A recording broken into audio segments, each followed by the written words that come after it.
Do you know how powerful you are? Welcome to Rise Urban Nation. Welcome everybody to Rise Urban Nation. Reshaping and elevating your mindset to help you achieve what you believe. Sometimes we don't even see our own greatness. You can't be what you can't see. And connecting Black cultures to build a community of talent and success. Black people need to realize that they are assets. You are an asset. When we rise, you rise. Come together as a group. This is Rise Urban Nation with Terrell Simmons.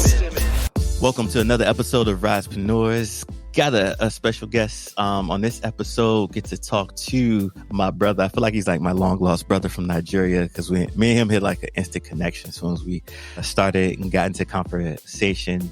Emmanuel, he's like a marketing guru over in Nigeria, and he started his career early in marketing when the .com, I would say around the .com era, or when it became more popular and robust.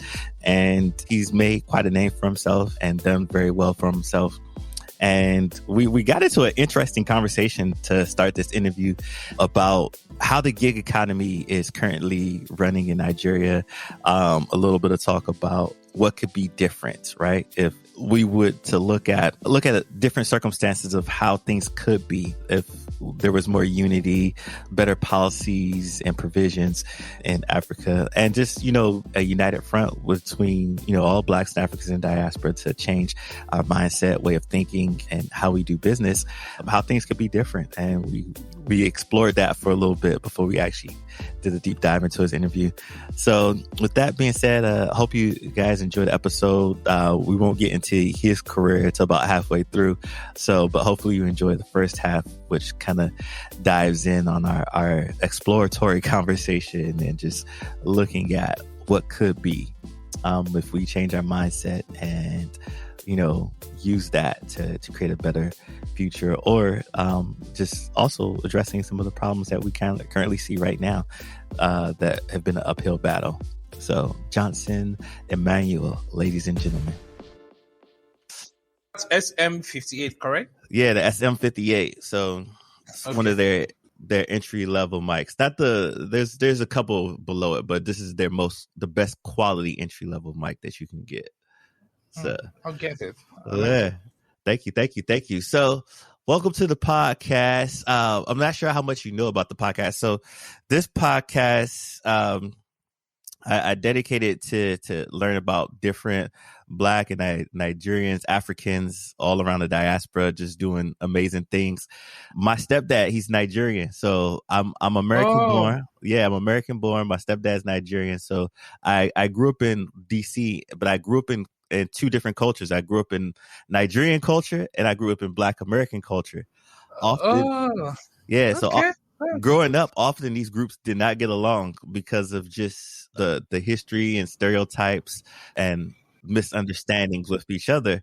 So fast forward, I've been able to grow in my career, and I always go back to different communities to talk to our youth about all the amazing things they could do in their career. And in our Black and African communities, we have limiting beliefs about what we can do, what we can be, and how we should do things. And when I got into entrepreneurship, I often see one or two Black people, the higher up I get into certain positions in America, and there's this belief that only one of us can do it, or none of us can do that because there's not any of us doing that, right? And so I wanted to show more people and hear their stories of how they were able to grow in their life, career, and business, and hear more about their stories, so people can see more of us doing the amazing things. Doing great things. Yeah. And funny thing is, we have a lot of us doing great things, like a whole lot of us. Like, we're doing great things. Like, a lot of people around the world are Blacks, African, people of African descent, doing a lot of amazing things all over the world. So our stories, I believe that that's consciousness. We also need to grow, believe in ourselves as well, because one of the problems with the Black is that the Black man believes that the man with the white skin is better than him. So that becomes a problem of mindset. So you need to fix that mind. If the mind is faulty, everything will be faulty. What has helped me all my life is me fixing my mind, believing that if there's any best person in the world, I am that best person. Yes. So I had a vision at the time that I was going to hire white people, like really white people to work for me. Versus like when I was telling my friends that dream at the time, they're like, oh, what the shit are you talking about? That's never going to happen. I said, okay. So I told them, just wait and see. And today it has happened. I like got white skinned people working with me at my employee or on my payroll. Like if I don't pay them salary, they will die. So that's just good for me. Yeah. That's just good. Yeah. So and I love that. And that mindset is what I'm hoping to shift through these conversations. But the bigger goal is after we start to do a mindset shift with these conversations and hearing these everybody's stories like yours, is I had this dream that what if Blacks and Africans all over the diaspora were start to invest in each other, create our own bank. Imagine this. Imagine if Africa wasn't so divided from colonization and Yes. Africa was under one currency. Africa would be the most powerful continent in the world. Actually, Africa is supposed to be the most powerful continent in the world. But there are two reasons in my mind. One, colonialism played a huge role. Like, it did a lot of things. I've taken my time to study the political hemisphere of Africa, so I understand African politics. And I know that colonialism did a lot of terrible things, not just colonialism. The next problem I think African leaders have is Africa have not been able to fix the leadership problem. How do I mean? A situation where you believe that someone from Washington is coming to bail you out from your problem, the problem you created, the mess you created yourself. So the man comes with aid. So you think the man who's giving you aid is stupid? He's not stupid. If he's giving you money, he's going to get more money from what he's giving you. So Africa needs to also shift. The black people need to shift. Because when you tell the white people, you just believe they're better. Secondly or thirdly, the blacks are not supporting themselves. And that was spot on. Blacks don't support themselves. Like, they don't just believe in themselves. Well, things seem to be changing now, though. But I think if we can trust ourselves more, believe ourselves more, speak better things about ourselves more, we're able to do bigger, better things around the world. But I think. Yeah, I think so too. So what do you think? Because I feel like Africa is one of the richest continents, even with resources from diamonds to gold to oil. And I feel like everyone seems to every country siphons that out of Africa and get all these resources. That is what happens in Africa. That's why it said we should stop this aid nonsense African leader does. They like Africa has a lot of natural resources. Like, okay, I'll give you a typical example of Nigeria. All right. Nigeria is a country Nigeria is a country. It's one of the highest oil producing country in the world. Like, produces a lot of oil. Okay. Do you know that this country does not have any functional refineries? What? So what happens is there are no functional refinery as we speak right now. And it's been so. There's no functional refinery. So what happens? We export the crude oil out. We export everything, right? And we bring just just the fuel. We bring in gas. Like, what about the byproduct? We leave the byproduct. We just bring in gas. How can such a nation be rich? When the only thing you have is gas. The only thing you have raw material. From oil, you can get lots of other byproducts. But you don't do that. What you do is, because you don't want to build refineries for your own political reasons, instead, you take everything, take it out to go refine outside of Nigeria, outside of Africa, as a matter of fact. Take it somewhere, maybe in Europe or somewhere. Then when you're done with this refined product, you now ship it back into your country. What kind of a madness is that? What kind of a country is that? It's even now that the richest man in Africa, Aliko Dangote, this is when he's trying to build a refinery. And there's this national excitement about the refinery. Like, I said, look, wait a second. This man is building a refinery. He's just a businessman. Like, the government owns 4 refineries. Of the 4 refineries that belongs to the government, not one is working. Now, the money when they start, they do what they call turnaround maintenance. Now, the turnaround, the cost for the turnaround maintenance, it's way more expensive than the cost of building a new refinery. So what kind of a country is that? So the political elite, those who are exposed to power, those who are exposed to the seat of governance, they've done all manner of shitty nonsense. And that's why people don't respect Africa. I'll give you, things are rough. African leaders need to wake up. And it is also time that African leaders, and before I even go there, I was saying the other day to people that right now, why is it not possible for companies in the US to hire talent from Nigeria, from Africa? Why will they have to go to Philippines? Why will they have to go to Eastern Europe when we have vast people? The unemployment rate is over 30%. It's over 50%. Unemployment rate in Africa, in Nigeria, it's over 50% unemployment rate. Like, as I speak to you today, inflation rate is more than 2 digits. Inflation rate is more than 2 digits. If you want to borrow money from the bank loan, it's 2 digits. Now, imagine you want to go to a bank and get a loan of $100,000, and then you are told to pay 22% as interest rate. What kind of a business are you going to do for you to survive in that rate? Now, this is just what you're going to collect. There's no constant power supply. Why should we still be talking about power supply right now? So you need to power your house. Now you need to buy diesel to power your house. You don't stop there. You still need to go further to there's no public water supply. You have to provide water for yourself. You have to provide water for yourself, no public water supply. And you don't stop there. You provide your own security. The roads are horrible, port roads everywhere. In fact, the time I saw the roads are so terrible that it looks like the pothole I saw one time in Mississippi, somewhere in Mississippi. The port road is so terrible. You can't run a country like that. So that's why, African leaders and the blacks, I believe that the problem of the blacks is actually the black, because the mindset where somebody comes, wants to steal.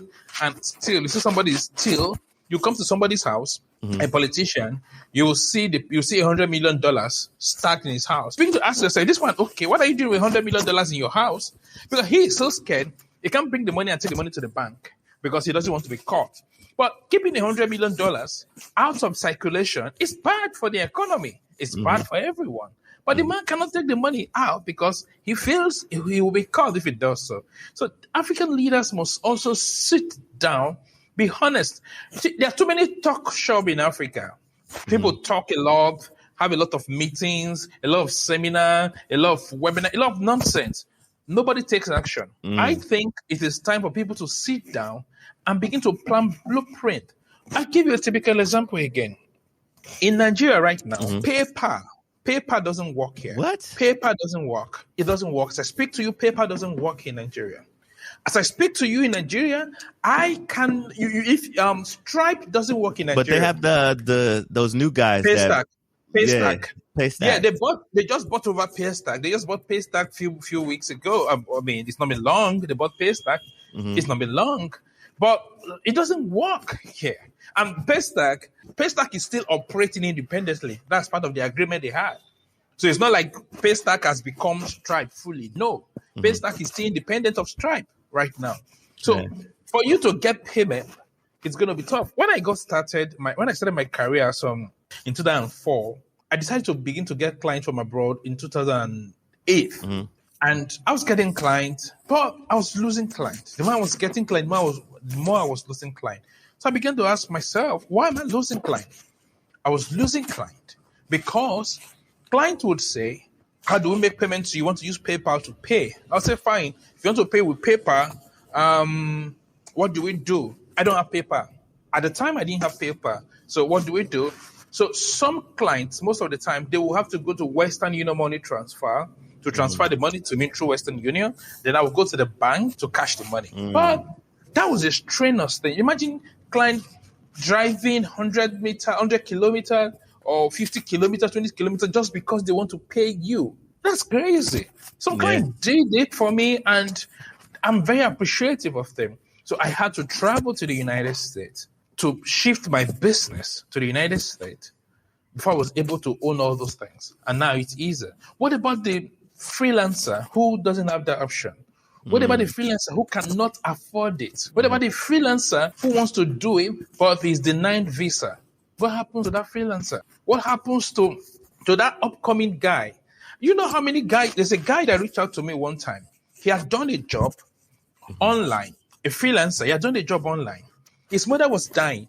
They couldn't pay their rent. But yet he had $10,000 seated somewhere. He couldn't get the $10,000 out. And there was no way he could get the money. And he was running helter-skelter. Nobody could help him get the money until when he reached out to me and told me his problem. Now, imagine somebody having $10,000, has done the job already. The only problem is he cannot pick the money that he has worked for. Not because of any fault of his, just because the system wouldn't allow him pick the money. The system, everybody sees Nigerians as fraudsters. Like the first thing you say is, "You're black. Come on, this guy you're Nigerian. He must be a thief. Look at his eyes. He must be a thief. He's looking like a thief." And they begin to ask, "How does a thief look?" So because I'm a Nigerian, automatically I'm blacklisted. Due to no fault, I didn't do anything. I can tell you because I'm lucky to be one of the few people who jumped on the internet, on internet marketing, and who built my career. Like, I've been doing this thing for 17 plus years. I'm one of the few people who jumped on it early. The guy is coming up now through a lot of stress. Now, when I came in, these were fairly okay. But things are getting worse by the day. And the job is we as black people must also find a way to solve our own problem. Nobody's coming to solve our problem for us. Like, we must solve our problem. If we expect some help from Washington or some help from London or anywhere else at all, we're going to be fooling ourselves. We must sit down, solve our problem, and make sure we solve all the problem that we go through. That's what I believe. Yeah, I resonate with everything you just said. And the same problem that Nigerians or Africans have is the same, kind of crisis I think blacks have everywhere. Like blacks in America, if you look a certain way, you're automatically they don't trust you, or you look like you're a criminal. So I treat you're guilty until proven innocent. No, until you prove yourself innocent. Like you have to prove that you are not guilty. You're guilty until you prove yourself that you are not guilty. And you haven't done anything. The only crime you committed is that your skin is black. And if you had the opportunity, maybe you would have chosen different skin, but you're black. And then because you're black, they say, "Hey, look at him. He's black. He's going to be looking like a criminal." But the good thing is, right now, the blacks are working. They're changing the narrative. Guys are coming up, doing doing amazing things. And if you're a black person listening or watching this, you need to believe in yourself. Like, it's extremely important to believe in yourself. Nobody is better than you. Believe in yourself. I'm a strong and staunch Christian, unapologetic Christian. I'm going to tell you something. Jesus in the Bible doesn't know anything black or white. He created you and anybody equal. So if your mind is faulty, it's just a result of what you have seen, the challenges you've gone through over time. People have been telling you, the black, you are a thief, you are this, you're bad, you're not good. So over time, the thing has stacked up in your brain. So you now believe that there's one white person somewhere that's better than you. I told you that I have always had a vision of employing white people. And we have staff who are white staff, and my guys are amazing people. And we have good relations. Like you can do anything you want to do. That's just the point I'm trying to pass across. Now, what do you think has helped you have good relationships with, somebody who's white or somebody who looks different from you, that's kind of helped get a better understanding of where they come from and where you come from? Because sometimes there's culture differences. Well, I don't really care about where you're from or something, where you're not from. I don't care. Like, for instance, if you want to employ staff, I don't care whether you have a BSc or you don't have a BSc, whether you have a degree or you don't have. I don't care. I don't care if you are black or you are white. I don't care. All those things don't matter to me, really. What matters to me is, what value do you have? Do I need your value? Can you provide value to me? If you can give me the value I want, I'm good. That's just me. I'm good. Yeah. So I don't have issues with your skin color, because I know you are not, you didn't create yourself. So I don't have a problem with whatever color your skin is. Just have color with you delivering. That's how you go. Okay. I like that. I like that. And that's with any business, the value that you could bring. I also say I resonate with what you said, because I was on this mission to hire Nigerian or African folks in general, and I ran into that same pay problem.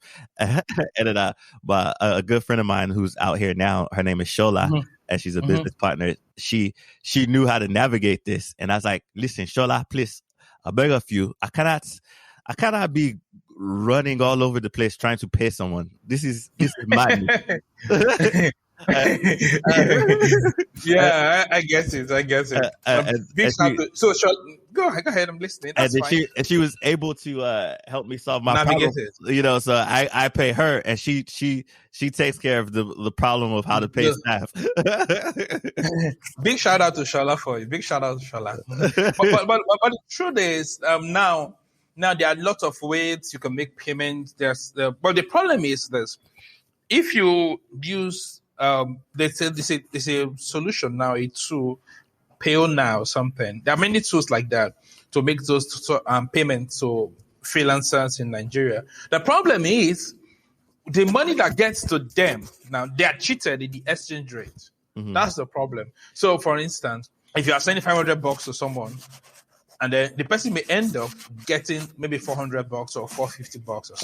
So you may not necessarily get that. Right. So that's where because in the exchange process, these guys will tell you, the owner of these platforms will tell you that their exchange rate for them is X. And then when you go to the black market exchange rate, it's higher there. So people want to cash their money in USD and go to black market where they can get higher exchange rate. So when they go through any of those platforms, they run through issue. What the ghost thing is, people can receive payment now. That's the problem. Couldn't the government just fix this and couldn't this boost the economy? Because I mean, Africa has Nigeria. Yeah. Nigeria, as I speak to you, it's running a gig economy. This country is doing a gig economy. It's a freelance economy because now because the price for oil is down, everything is crazy. So the country is running a gig economy. Hey, now in South Africa, if you go to South Africa you can use PayPal in South Africa. So why can't you use it in Nigeria, for Christ's sake? So one time, I was curious and then through my contacts and some people around me who I know, because of my career, I got to build a relationship with lots of people. I got into someone who stays in PayPal, who works with PayPal. I was like, dude, what's this, all these things? Like, why can't my people make payment and all those things? You know what he told me? He said, look, dude, listen, if the roadblock placed by your government is lifted today, pay staff will be in Nigeria tomorrow. Like, I was like, what's it? He said, look, we're business people. We're looking at, they say your laws are too stringent. Your laws are too stiff. Your laws will not allow us to operate. So the only thing I can do, just imagine this kind of funny thing. I can send money. No, I'm just using because not me now, because I can receive payment with PayPal because we've incorporated our businesses, in the US and other parts of the world. So we don't have that issue. But I'm just using as a figurative expression. So the only thing I can do now is I can only, as it is now, send payment to someone. I can send payment to a freelancer in Philippines.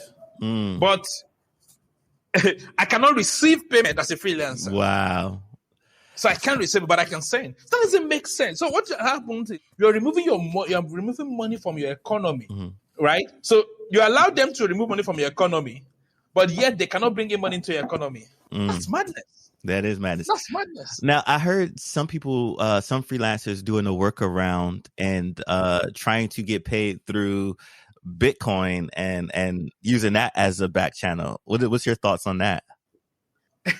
Just 2 weeks ago or something, the Federal Reserve Bank manager, or whoever it is, we call it the central bank. It's the same thing with the federal bank in the US.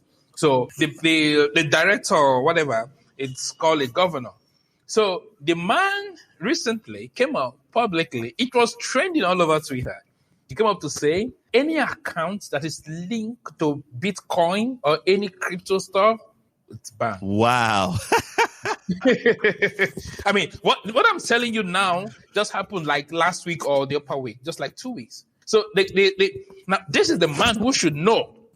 He's the Federal Reserve Bank guy, the head of the Federal Reserve Bank. He came up to say that. So what he's saying is, listen, dude, nobody and guys whose businesses were built around crypto and Bitcoin, immediately they crashed. So people started running helter-skelter. What happened? A government policy, a new policy said, look, if you have Bitcoin, you are in trouble. We're not going to use it. We cannot regulate Bitcoin. We cannot regulate crypto. If you have it, you are in trouble. If you have a bank account and your bank account has done anything at all that is linked to Bitcoin, you will be in trouble. So what's the trouble? Your bank account will be closed. It happened just about a week or two ago. So that's the challenge. These are the problems you go through. See, being an Africa, and specifically being in Nigeria, is tough. Like, it's tough. Like, for me, I've been doing this stuff, and I woke up, figuratively speaking now, very early. Now, I can travel around the world. I have a house somewhere in New York, and I can move anywhere around I want to go to. I don't have issues, right? I can go anything. I was doing it I want to do. But so because I woke up early, I don't have those restrictions. But guess what? There are many guys who are going through. Being in Nigeria is tough. Like, very, very tough. If somebody in the US, like in a place like Tennessee, if you wake up by 7 a.m., I have to wake up 3 a.m. if I want to beat you. Like, I have to work. Like, I have to work harder. Because whilst I'm doing my work, okay, now let's not even go too far. We're supposed to have this conversation the other day. So the ISP we use, I use premium ISP because they say premium, they are premium in code, they're the best. So I use them. Very expensive, but I'm good. So we're to have to I was moving from one to the other, and they said it was going to take me 5 hours to fix throughout the weekend. So 5 hours before I scheduled our time for our interview. And then ISP wasn't anywhere. I called, I couldn't get through to anyone. I eventually got through to someone who couldn't help me. 30 minutes to the time, I was still hoping that things were going to be fixed. No way. 10 minutes to the time, eventually that day, we couldn't hold our interview. Not because I didn't want to, but because the ISP was bad. I'll give another typical example. We sell premium stuff in our agency, close big clients. And because we close big clients, we do all our conversation via Zoom, or we use Skype or other tools sometimes. You're having conversation with a client who you've almost closed. The client just asking you, can I have your bank details? Or can I have your link to Skype payment? Guess what happened? The internet goes off. Just at the point, you're supposed to collect money. It closes. So what do? Now, this is you who needs money. Maybe just in a week or two, you're going to be paying your staff salary. You need money, or the money you can get, you need them. Then ISP breaks down at the point where you're doing that. Now, you're uploading a video on YouTube, a 400 or 10 gig on video, maybe let's say 2 gig video, and then you're close, you're almost done to that. ISP comes and says, hey, sorry, you can't continue this. You know how you book the interview with a leading TV station who you just graciously got the opportunity to, boom, no way. And then somebody said, you said, like, there are a lot of crazy things. Policies, it's tough. I don't believe in this rhetoric people do most of the time when they talk about African problem, because some people, I mean, specifically African leaders, they don't mean all these things. They don't mean it. They have beautiful mansions in Dubai. So whatever happens, they're going to leave you here. When they leave power, they're going to Dubai and enjoy their lives. So they don't care if your road is bad. They don't care if the people die. They don't care about anything. All they care is, listen, I'm getting the power to grab. I need to grab as much as I can grab. That's the problem. Tech guys, freelancers are going through a lot in this country. I see no reason why. I've said this repeatedly. This country runs a gig economy, for Christ's sake. And I see no reason why this country will not be the hub for anybody at all. Truth be told, Nigerians are smart people. Yes, they are. Brilliant people. Like, we are smart. Now, imagine the way that smartness. Imagine it. Just imagine we get just some few support from the government. You don't get support from the government. I have never gotten a bank loan since I started building my business. I've never gotten a government support. Not one. I've never gotten any government support. Like, as I speak to you, we've been trying to register a new consulting company. Yeah. I've been doing this thing for close to a year. We've not been able to do it successfully. A consulting company. We've not been able to do it successfully. Why? Bureaucracy. Some stupid bureaucracy. It's taking us a long time to register a company. So these are the problems that needs to be fixed. Businesses. And we need to begin to get leaders who understand the import of business, who understand that business is what drives the economy. Yes. The other problem we have in Africa is religion. That's our biggest problem. Okay. No, that's our biggest problem. Religion is our biggest problem. Why do you say that? It is. I say it because we run, in Africa specifically, we run a religion economy. That's what we run. Like, the biggest church on the world is in Africa. The church with the largest cathedral, with the largest auditorium, is in Africa, specifically Nigeria. If you go to, there's a particular express road you get to, you just find churches, mansion, big churches on that road. You find them there. No factory, no companies, church. So how do you expect to grow such an economy? Go to Japan. They're not as religious as Africa. But I know people who are my friends who are Americans who gave up their citizenship to become Japanese. They gave up their US citizenship to become Japanese. Why? Because they believe Japan is better than the US. And believe it or not, it's the truth. I mean, it's the truth. I haven't visited Japan, but I plan going to Japan this year around October. But the US, I mean, it's a place I know like the back of my palm. It's not as fantastic. It's a great country anyway. But compared to Japan, you may want to recompare again. So the problem I'm saying is, in Africa, we have too much religion. Too much religion. People don't imagine somebody will not go to work. The man doesn't go to work. He lives in his house. He's sleeping. And then he wakes up in the morning. He decides to pray. Because he believes that by praying, mystically or miraculously, his problem will be solved. So the pastor tells him, just bring some tithe. If you bring your tithe, all your problem will be solved. The pastor gets fatter while he gets thinner. That's the problem. So we run religious economy where they'll tell you that religion will solve all your problem. And that's why I love Karl Marx, when they said religion is the opium of the people. And that's what religion is all about. But I mean, when he said it before, I didn't quite understand. But it seems that he made that statement specifically because of Nigerian. Because this is a country where you have so much religion. Every Sunday, you need to see how the roads are empty. Everyone is going to church. On Fridays like today, you need to see how the roads are empty. Everyone is going to mosques, right? So you go to mosques, you go to church. Yet the problem still persists. And those people who are in the position of authority, those politicians, they are either Christians or Muslim. Yet looks like I have problems with my ISP. And I have the highest ISP. So if I call the company right now, they're going to have a problem with me.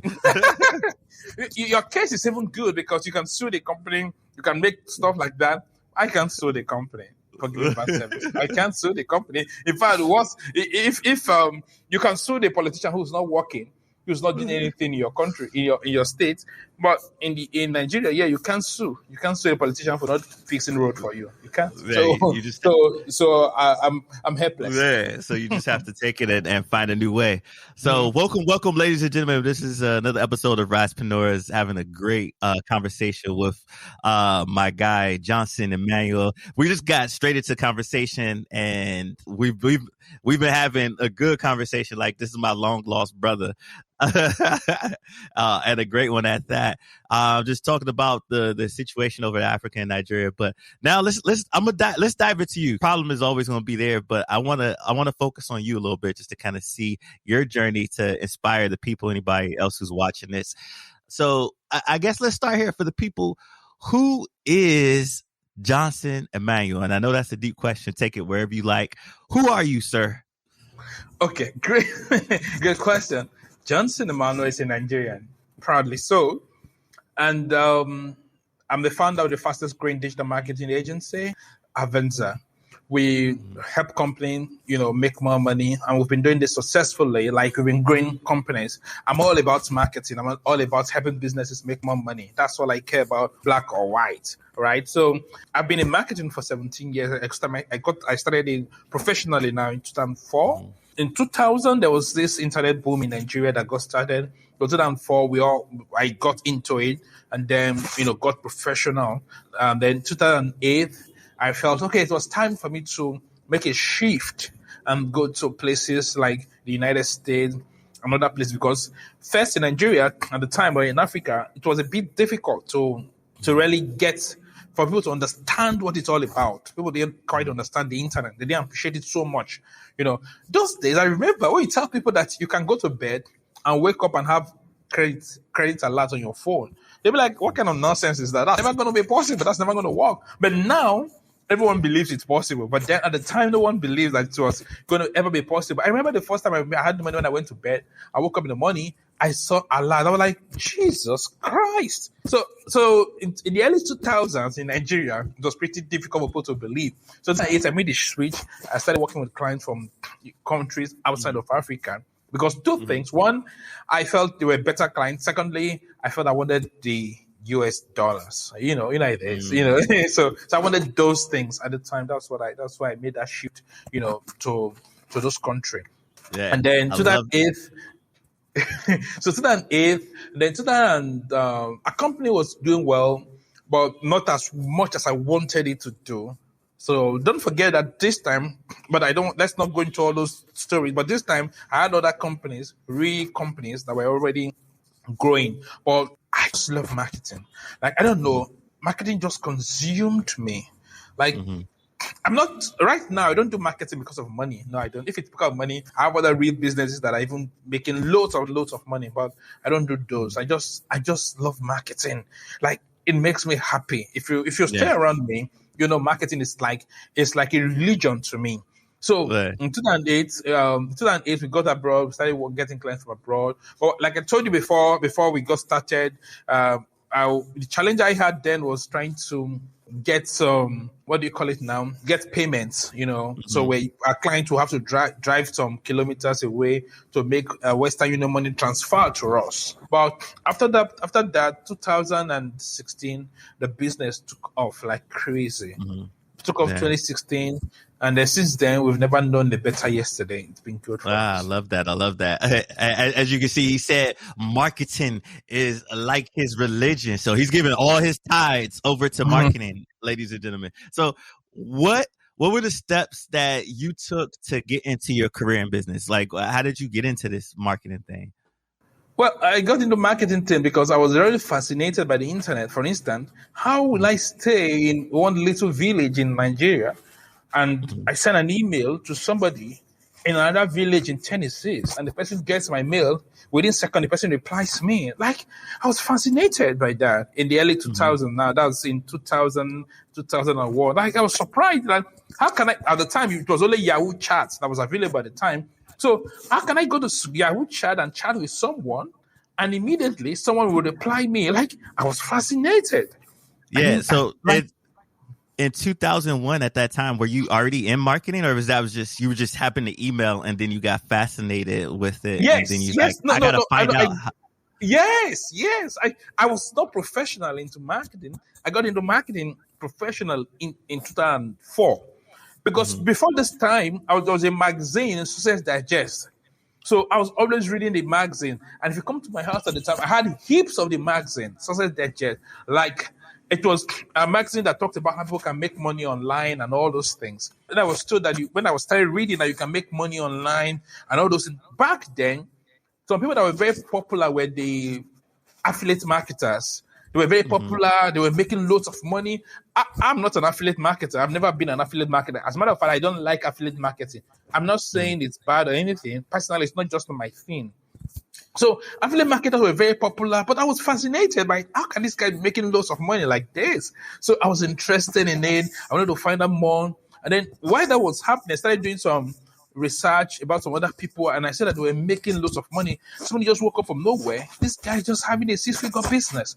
This guy is having 7-figure business from just pressing his computer. Like, down 4, I felt, look, we're going to do this. So we don't know what's going to happen. We don't know if we're going to fail, but we're going to do this. So we started doing this thing, and then the more I did it, the more I got better at it, and the more I get more fascinated. You know, when you're fascinated, you want to see the end of it. And when you discover that you cannot even see the end. So till today, I've still been trying to get to the end of internet marketing. I've not been able to get 17 years later. So I know your niche isn't affiliate marketing. So tell me more about your niche. Like, what type of, like, do you like do ads? Like, what's your brand of marketing that you do for business? Okay, what we do for business is we're very big on business models. Like, look at Apple. It's a $2 trillion company. Mm-hmm. Why is Apple a $2 trillion company? Because of their pricing.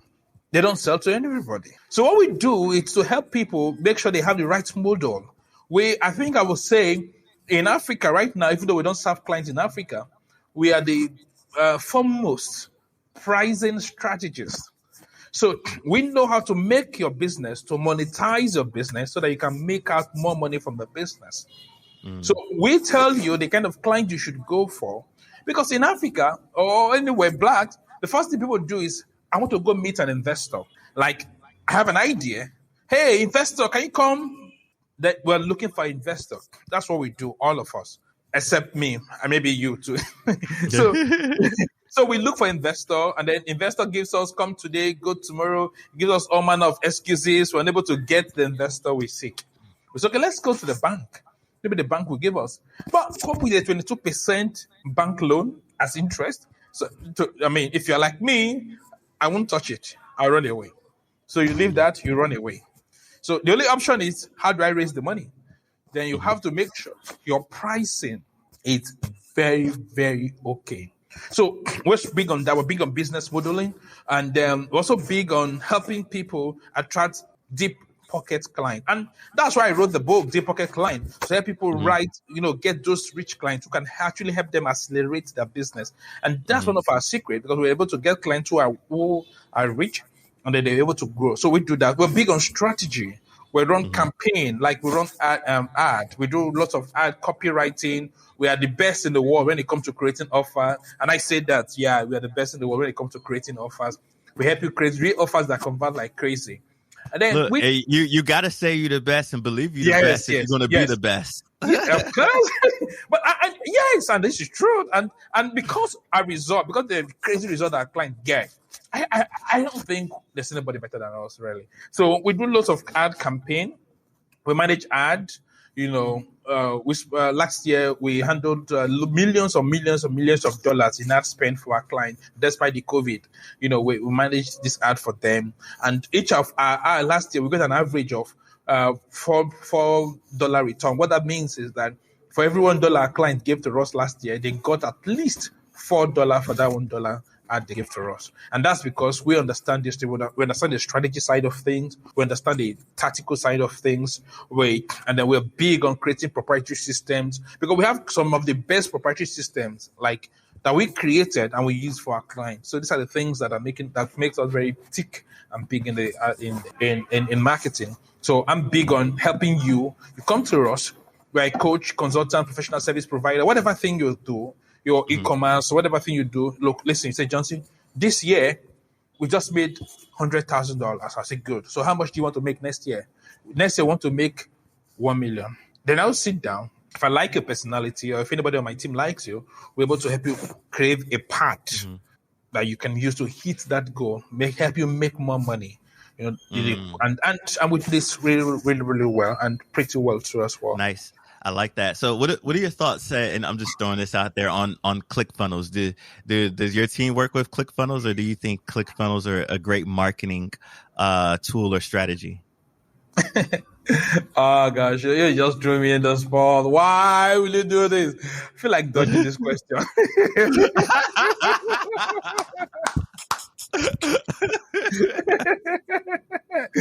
Come on, it's not fair. Gosh, I wasn't expecting a question like this. Okay, okay. Truth is, Clickfunnels is run by one of the best marketers in the world. So the marketing strategy behind Clickfunnels is huge. It's great, amazing. It's not a bad tool. It's a great tool, right? We use Clickfunnels. Yeah, we use Clickfunnels for some of our clients, for some of them, but there's some of them we don't use Clickfunnels. We have proprietary system we use. We have our own in-house system we use for our client, and those stuff produce amazing results. When I say client give us $1 and they are getting $4 back, $10, sometimes $20, because of our own in-house system that we use. But Clickfunnels is not a bad tool at all. It's a great tool. Yeah, you did it very well. You did it with class. You know, I got to ask you the tough questions too. I do my research. Oh my God. So I'm gonna give you some easier questions here because, like I told you earlier in the interview, I often go speak to students all around the world. I even adults. I don't want to just put this on students. And going back to that thing about limiting beliefs, I sometimes people get stuck in their career, like if they're adults at a certain phase and they want to make a shift, a career change, and they have a hard time doing it. Because of mindset and some of that mindset thinking is like I'm too late in my career, I'm too old, or the younger people are like, oh, I can't take this first job because I'm trying to hit this goal. But everybody has to start from somewhere, and I always love showing people where people have started to where they're at now. So to that, I ask you, what was your first job? My first job. Okay. I think I have lots of first job. Oh gosh. I had lots of first job in my life because I came from a very humble family. So I think my first job, I would say it's sales, because at the time I was helping my parents to sell. So that was what I grew myself knowing how to do. So my first job was selling stuff. Guess what? Selling granola. I was hawking it. Oh wow! so I would literally, they give me granola, some portion to go and sell. I carry it on my head and hawk it within the city. That's what I was saying. So I think that could, like, being in sales like that could help you in marketing, because it gives you different strategies in your mind of how you can sell a product to a client based on having the sales. I'll tell you a strategy I used. Like marketing and sales have been with me for, like, it's been in me, but I only discovered it late. I never wanted to be a marketer. That's the truth. I never wanted to be a marketer. I just didn't like it, particularly the way marketers were talked down on. I didn't like it. So growing up as a little child, I used to support my parents, help them go to the market, sell stuff for them, because when they sell stuff, we're able to have enough money in the house to feed and all those things. So I got to this market. There's this market I got to, and then my mom and our competitors were always operating in that market. So what I did, I went to that market, and I wanted to sell in that market. I've not been to that market before. Nobody knows me. So my strategy was simple. When I go to the market and I see people are clustered together, whenever I see that people were clustered, I would go there and scream.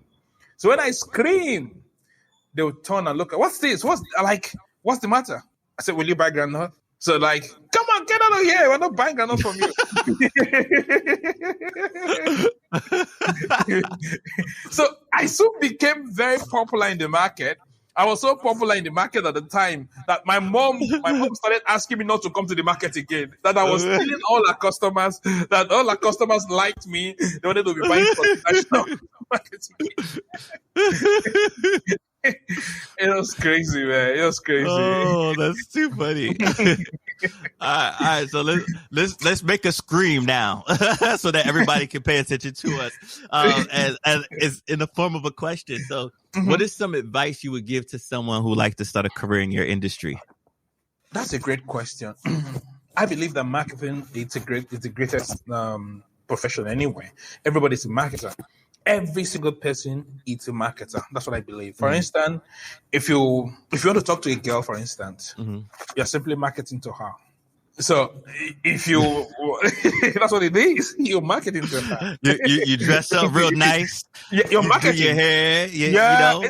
That's your marketing strategy. You're marketing. Yeah. You are in marketing. We call it positioning. You are trying to position yourself. You make sure you brush very well. So you're positioning so that the person will see like, okay, I can hook up with this guy. Now, even if when you want to make out with a girl, she's still going to market with her. You can still go market to her and tell her, hey, lady, you're going to enjoy this. It's not going to be painful. Just take your time. It's going to be good. Get it? That's what it is. So all of us, we're all marketing. Politicians, when they sell their political promises to you, what are they doing? They're marketing. They're lying to you. No, not necessarily. I wouldn't say they're lying, but they're just marketing to you. And some of them may have honest intention. They're marketing. They're trying to pass out their message to you. So okay. Now everybody, I believe marketing is the greatest stuff that you can be, and you can really make stuff. And I want you to focus straightly on digital marketing, online marketing, because that's where everything is now. I saw data for 2018. In that 2018 data, it showed me that the ad spend for online marketing is way more than ad spend for non-traditional marketing. So you want to go to where there's more money, and specifically you should go straight to online marketing. And then there are many ways you can make money online. Affiliate marketing, network marketing, e-commerce. There are many ways. I don't just do network marketing. I don't do affiliate marketing because I'm not comfortable with it.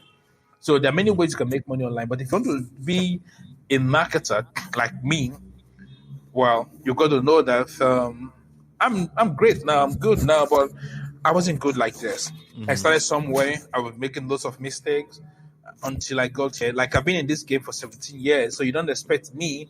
You don't expect to just join marketing today and be as good as me. No, you've got to look for someone who's good, who's very good, who you know is very good. Look for one person you know has done very well in his career.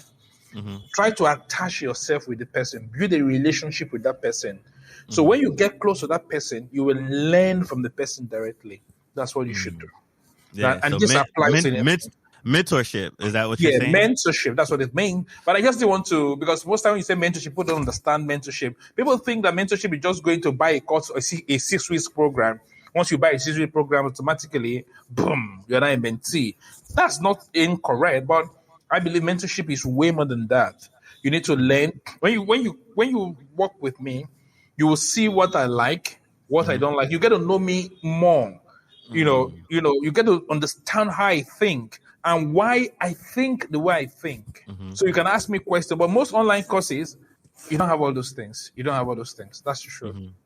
Yeah. So you need to look for someone who's done this stuff, attach yourself to it, to the person. It's sometimes the person may even ask you to pay. If the person says you should pay, do it with excitement. If the person say, okay, so long the person agrees to take you, good with excitement. There's a time that I wanted to build my career. I worked with someone. I don't want to mention his name because he doesn't like his name being mentioned like that.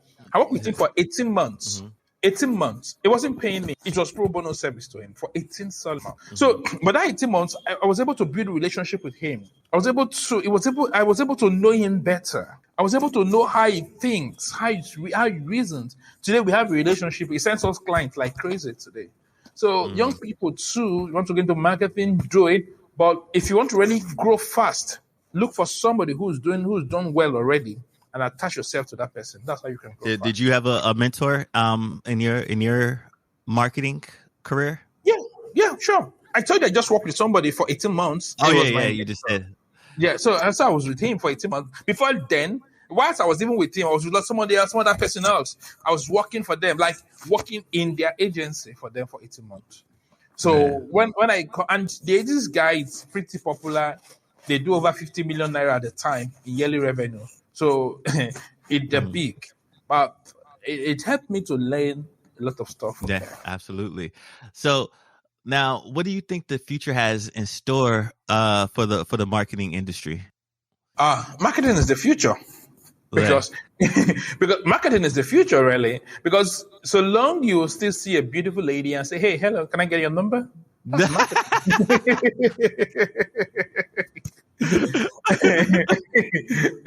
so long you still do something like that, marketing will still be relevant.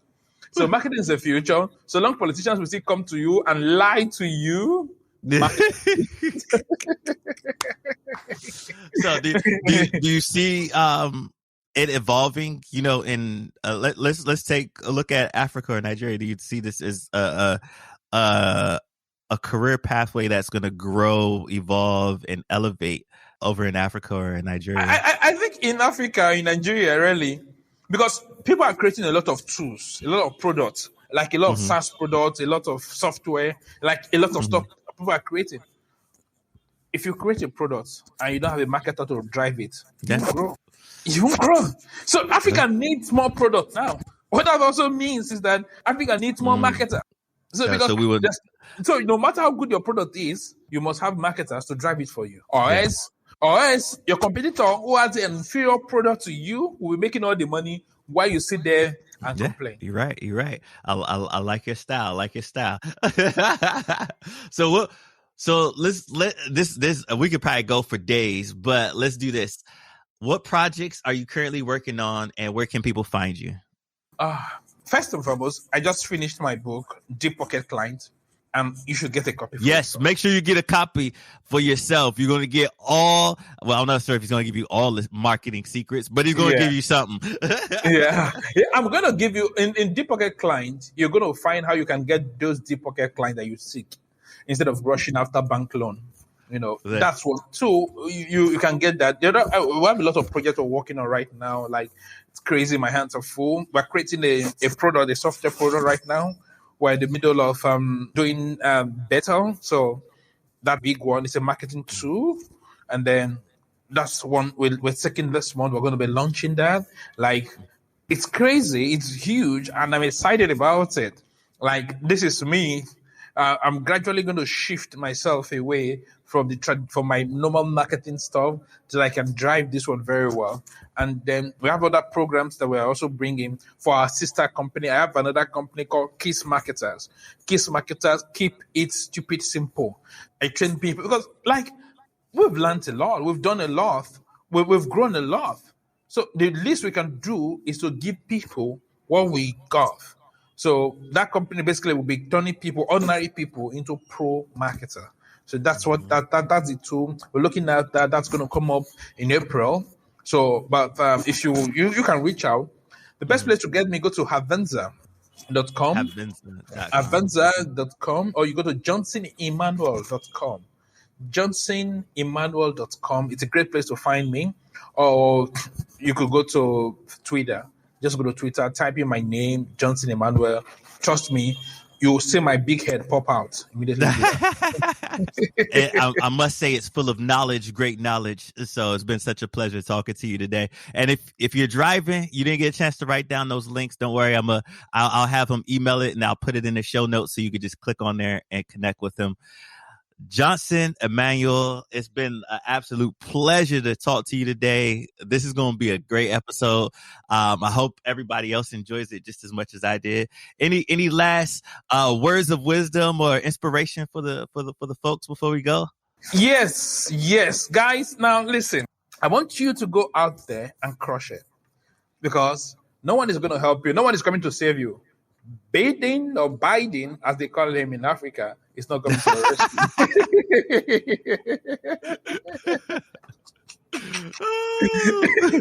So he's not coming to your rescue. Forget all the policies and everything. No one is coming to your rescue. You got to fight for yourself. Like, you are on your own. You got to fight for yourself. You got to push. You will fail. Don't let anybody come to motivate you and tell you some bullshit. You're going to fail. But that's fine. There's no problem in failing. The problem with failure is not learning lessons from the failure. So you're going to fail. I've failed many times in my career, and I still fail till now. So what I do, basically, I just see that as an opportunity to learn how to do stuff. So that's what I think you should do. So you're going to fail. You're going to hit the rock. It's not like you get confused. That's why I said you should get a mentor who will be with you. But believe me, you can do anything you want to do. Anything. If your mind can see it, your hand will catch it. I like that. I like that. Wires of Wisdom by Johnson Emmanuel. Thank you again, good sir, for another lovely episode of Risepreneurs, and we'll catch you next week. Thank you for listening to another episode of Rise Urban Nation. Thank you for taking the journey. Be sure to like, comment, and smash that subscribe button. And stay connected with Terrell on and off the show. Follow at Rise Urban Nation on all platforms. Do what you love what you do. Don't chase the money. Let the money chase you.